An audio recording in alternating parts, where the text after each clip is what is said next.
Welcome to What's New in Taiwan. I'm your host, Jasmine Liu.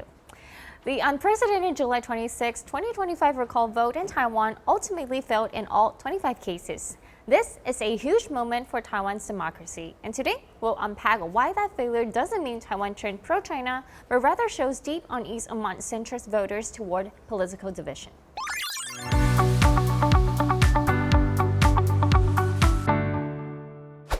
On July 26, 2025, Taiwan saw its largest ever recall election. 25 cases, including 24 Kuomintang KMT legislators and 1 mayor. These were driven by civic groups backed by the ruling Democratic Progressive Party, also known as DPP, aiming to remove lawmakers viewed as too pro-China and block key legislation. This moment followed a 2024 election where President Lai Ching-te won, but his party lost the legislative majority.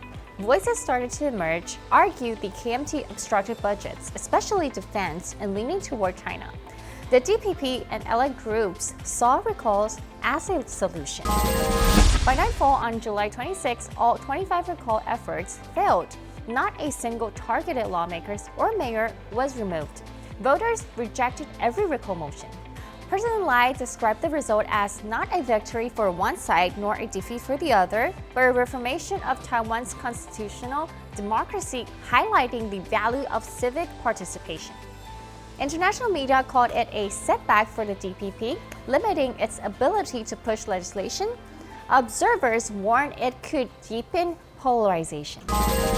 Now, here is the key point to emphasize. The failure of the recall does not mean that Taiwanese people suddenly choose a pro-China stance.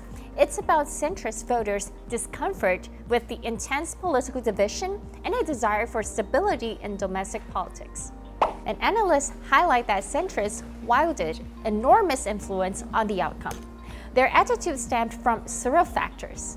One, deep doubt toward mass recall movements. People question whether once elected officials should be repeatedly challenged, and also high priority on procedural stability.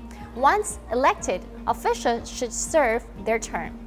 Also, a very strong sense of anxiety over escalating political polarization and a wish for internal stability and governance over partisan conflicts.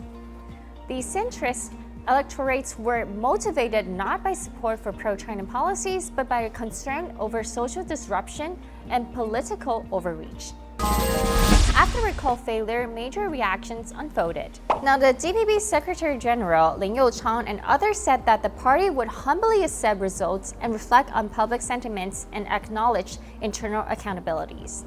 Scholars' commentary urged that President Lai to suffer rhetoric and focus on more nuanced communication in anti-communist discourses. And some forecasts suggest a cabinet reshuffle in August. However, the failure didn't end the campaign. A second wave of 7 recall cases is scheduled for August 23rd, though expectations remain low. So what does this all tell us? First, that Taiwan's democracy is robust. Citizens exercise constitutional rights and trusted in the electoral process.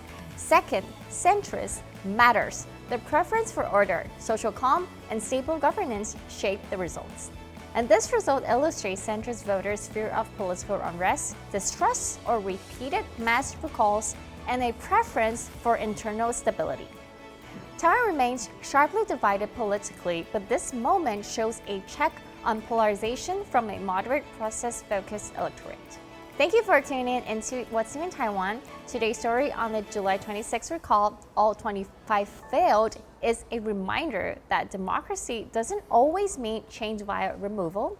Sometimes it means steady affirmation of order, and it shows that centrist voices, often overlooked, can be decisive in shaping outcomes.